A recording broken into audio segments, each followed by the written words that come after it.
Bonjour et bienvenue à tous sur cette nouvelle vidéo de Décodeur Bipop. Donc ouais, tous parce que vous commencez à être petit à petit assez nombreux, on commence à être 70 abonnés. On approche de la barre des 100 abonnés, ça sera déjà une première bonne étape de franchie. Donc un hôpital mobile qui arrive en Algérie, des personnes qui profitent de la crise au détriment d'autres, ou encore des chiens bleus, c'est ce qu'on va voir dans la vidéo qui suit. Donc la première news, c'est les USA qui offrent un hôpital à l'Algérie. En fait, après une visite de 3 jours en Algérie, le secrétaire adjoint des États-Unis, consacré donc aux affaires du Proche-Orient. Donc Proche-Orient pour les États-Unis, c'est aussi le Maghreb. Je ne pense pas qu'ils aient quelqu'un de chargé des affaires au Maghreb, mais ça doit faire Proche-Orient et Nord-Afrique. Et donc il s'appelle Joe Wood et il a diffusé une vidéo sur les réseaux sociaux dans laquelle il annonce que les États-Unis faisaient un don à l'Algérie d'un hôpital mobile. La construction de cet hôpital débuterait aujourd'hui, donc le 28 juillet, et se terminerait en mi-août. On appelle hôpital mobile parce qu'il pourrait être transporté à travers le pays et réinstallé en seulement 3 jours. Cet hôpital aura une capacité de 35 lits, dont 5 pour les soins intensifs, et il sera dédié justement aux maladies infectieuses. Aujourd'hui, selon l'Institut Pasteur, le variant Delta représente 71% des contaminations et a provoqué de fortes augmentations du nombre d'hospitalisations, mais aussi de décès. Sachant que, comme nous en avions parlé hier, les chiffres officiels étant peu fiables, le nombre de contaminés et de décès serait bien supérieur. Ce n'est pas ce qui va faire la différence, cet hôpital, mais c'est un geste qui, additionné à d'autres, va aider l'Algérie à sortir de cette crise. Donc on vous met bien sûr plus d'infos sur cet hôpital en description. La deuxième news va concerner des abus. Certains particuliers abuseraient pour acheter des bouteilles d'oxygène à moindre coût et les revendre à des prix exorbitants.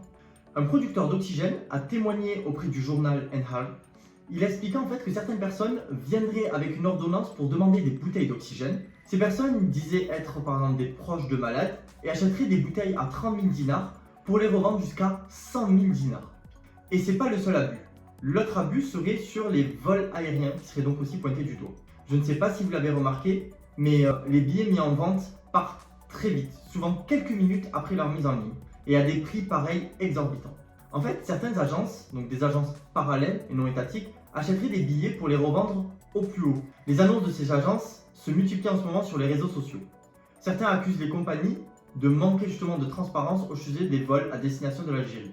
Et ça faciliterait ce mauvais commerce. Donc ce mardi, l'Organisation algérienne pour la protection des consommateurs, la POCE, a dénoncé les agences de voyage qui vendraient justement des billets d'avion au double de leur prix.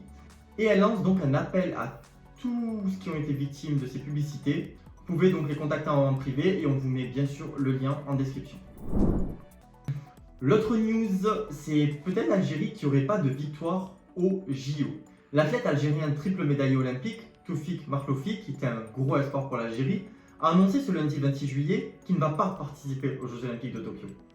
Et c'est à cause d'une blessure contractée au genou que notre athlète ne pourra pas faire la compétition.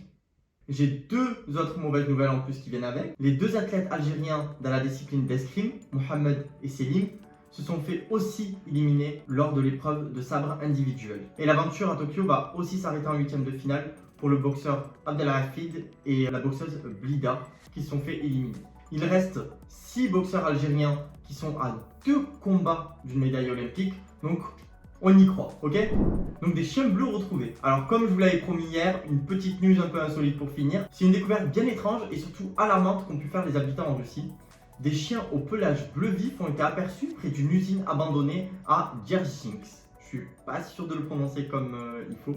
Donc dans cette ville qui fut un des principaux centres d'industrie chimique soviétique, et elle est toujours d'ailleurs considérée comme la capitale russe de l'industrie chimique, c'est là-bas que demeure l'une des villes les plus polluées du pays.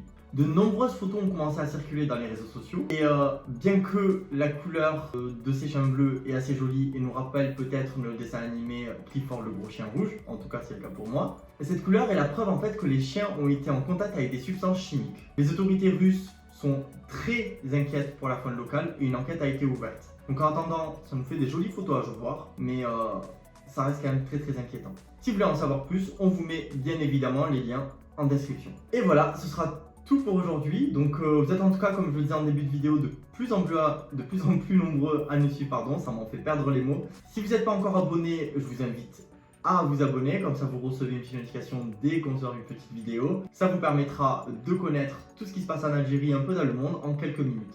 Quant à moi, je vous dis à demain pour la dernière actu de la semaine, dernière vidéo de la semaine. Et voilà, c'est à peu près tout. Moi, je finis comme ça.